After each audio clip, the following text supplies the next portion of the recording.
Good morning, everyone. Today we'll start the new topic, that is monetary policy. Monetary policy basically examination point of view से भी काफ़ी important topic है और ये assignment में भी आपको दिया हुआ है. लास्ट ईयर ये क्वेश्चन पूछा गया था. I think it is question number 2.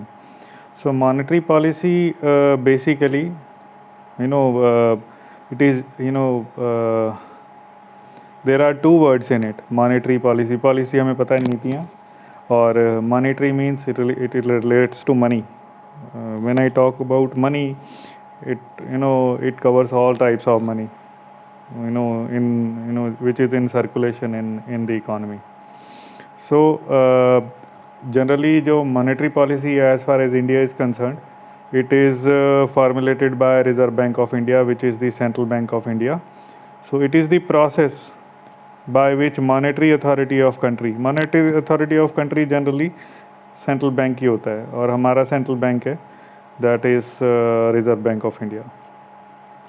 So generally Central Bank of India controls the supply of money, यानी कि जो इकॉनमी में मनी जो होती है उसकी सप्लाई को कंट्रोल करता है. और देर आर वेरियस ऑब्जेक्टिव्स. क्यों करता है वो हम अभी आने वाले टाइम में डिस्कस करेंगे. So it controls the supply of money in the economy by its control over interest rates in order to maintain price stability and achieve high economic growth. तो ये कुछ ऑब्जेक्टिव्स है. प्राइस स्टेबिलिटी एक objective है, economic growth है. There are number of objectives जो कि achieve किए जाते हैं by framing a monetary policy. और there are certain tools and instruments which are used by Reserve Bank of India. India के कंटेक्स्ट में अगर बात करें तो कुछ इंस्ट्रूमेंट्स है जिसका यूज़ किया जाता है, जिससे कि मनी को रिज़र्व बैंक ऑफ इंडिया जो है वापस एग्जॉस्ट कर लेता है, अपने पास ले लेता है, या फिर वो डिपेंडिंग अपॉन दी सिचुएशन वो उसको इकॉनमी में छोड़ देता है. तो that is monetary policy. Basically इसका जो है जो इसका होता है, इसका जो ऑब्जेक्टिव है, that is primary objective is to control the credit flow in the economy. अब बात आती है इसके ऑब्जेक्टिव्स की. तो ये पूछा गया है आपको लास्ट टाइम एग्जामिनेशन में, थर्ड ईयर में.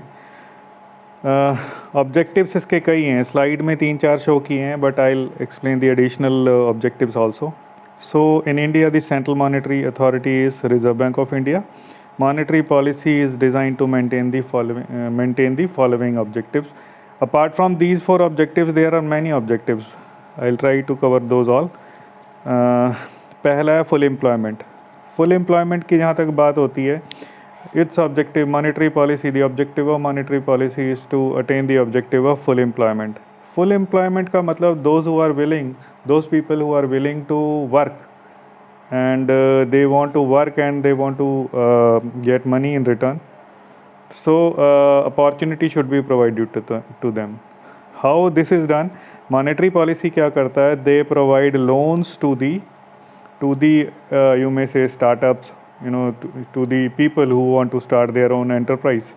तो जो है अपना बिजनेस जो है सेटअप करना चाहते हैं. So by providing loans at say concessional rates to MSME. हमें MSME हमने कई बार पढ़ा है, चाहे वो एंटरप्रेन्योरशिप है ना. तो MSMEs को लिबरल रेट पर, कंसेशनल रेट पर इंटरेस्ट लोन जो है, लोन्स जो हैं इसके कंसेशनल रेट पर इंटरेस्ट के जो है प्रोवाइड करके दे प्रमोट दी एम्प्लॉयमेंट अपॉर्चुनिटीज़. तो special loan schemes employment unemployed youth के लिए चलाए जाते हैं in order to promote the employment.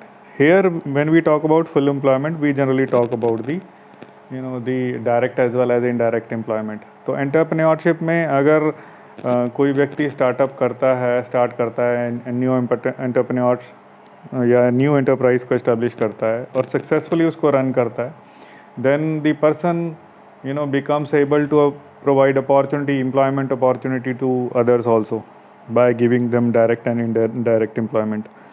तो चाहे वो बिज़नेस दे रहा हो दूसरों को या फिर वो अपने एंटरप्राइज में काम दे रहा हो, इस तरह से खुद के लिए भी एम्प्लॉयमेंट जनरेट करता है और दूसरों को भी एम्प्लॉयमेंट देता है. तो द फर्स्ट ऑब्जेक्टिव और the objective of monetary policies to provide employment opportunities. Then second is price stability, ये भी बहुत इंपॉर्टेंट ऑब्जेक्टिव है। Every the credit controlling authority, तो क्रेडिट तो कंट्रोल फिजिकल पॉलिसी से भी किया जाता है, but monetary policy basically liquidity यानी जो लिक्विड फंड्स होते हैं उसको कंट्रोल किया जाता है by RBI। So price stability का मतलब ये है कि for example there is excessive flow of cash और money in the economy, that will lead to inflation. अगर ज़्यादा सप्लाई है मनी की तो पीपल विल स्पेंड मनी।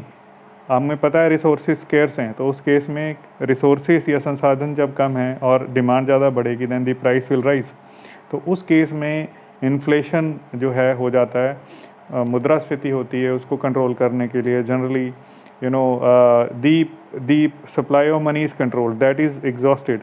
उसके लिए क्या करते हैं, द ल्यूक्रेटिव और attractive schemes are introduced by Reserve Bank of India और सेंट्रल बैंक ऑफ इंडिया, जिससे जो है इकॉनमी का जो पैसा है, जो फ्लो है, वो कॉन्ट्रैक्ट हो जाता है, कम हो जाता है और वो दोबारा रिजर्व बैंक ऑफ इंडिया के पास चला जाता है। जैसे कि जो है गवर्नमेंट ऑफ इंडिया की सिक्योरिटीज़ को डिस्काउंट पर अगर इशू करना शुरू कर देती है, जैसे it is an example only RBI, तो उस केस में एजेंट का काम करते हैं। RBI सरकारी जो प्रतिभूतियाँ हैं या सिक्योरिटीज़ है उसको अगर डिस्काउंट पर बेचा जाता है तो उस केस में people they invest their surplus money in buying those securities, और उस केस में वो पैसा वापस जो है RBI के पास चला जाता है या गवर्नमेंट के पास चला जाता है।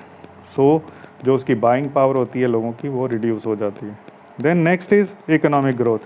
अब इकोनॉमिक ग्रोथ तो इट इज़ एन ऑब्जेक्टिव, ये 360 डिग्री पर काम करता है और इसमें adequate supply of money ensures economic growth of the economy. It should not be excessive, it should not be redundant. ज़्यादा सप्लाई भी, इसके भी साइड इफ़ेक्ट हैं, और अगर कम हो तो भी, यानी क्रेडिट फ्लो जो होता है, जो मनी सप्लाई है इकॉनमी में, वो एडिक्वेट होनी चाहिए। और ये इंश्योर करता है इकोनॉमिक ग्रोथ, जहाँ पर जितनी कैपिटल की आवश्यकता है उतने कैपिटल की आवश्यकता, उतनी पूंजी की, उतनी धन की आवश्यकता को पूरा कर दिया जाना चाहिए। So if every sector in the working in the economy gets sufficient funds, तो उस केस में if they will have adequate availability of credit, उनको अगर लोन मिल रहा है और इजीली अवेलेबल है, रियायती दरों पे उपलब्ध है, तो जो सभी सेक्टर्स हैं they will borrow funds and they will invest it in the market and they will get returns. तो उससे एंटरप्रेन्योरशिप भी बढ़ती है and economic growth is ensured. Then next is balance of payment. It is balance of payment is related to import export. So basically when we talk about import export, we generally talk about export promotion. Every country wants to export or want to increase the export.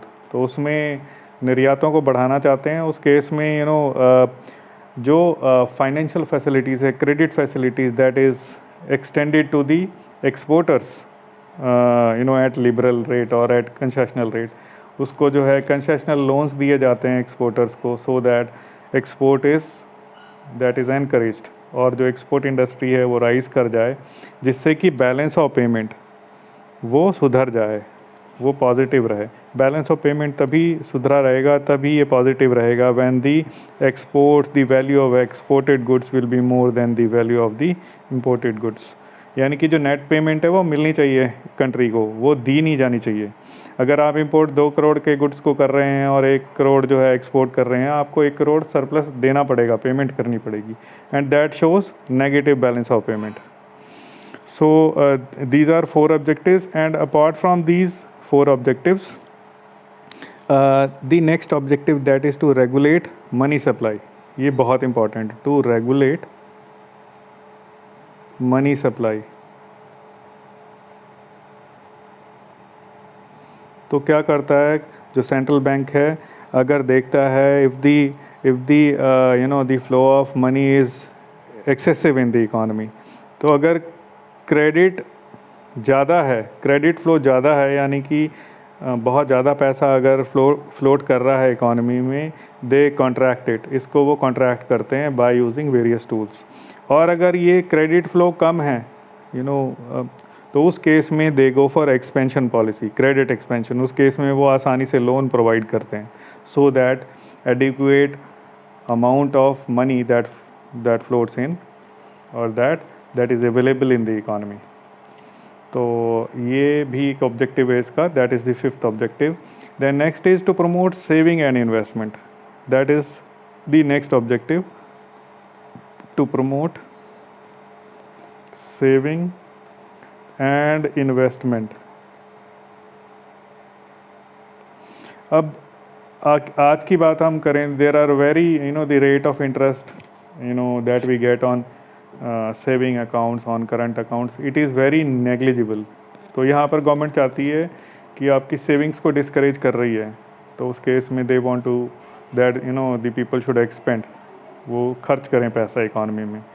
तो वो पता चल जाता है। अगर saving बढ़ाना है, what RBI will do, they will issue the directions or guidelines to the commercial banks that they should increase the interest rate on savings।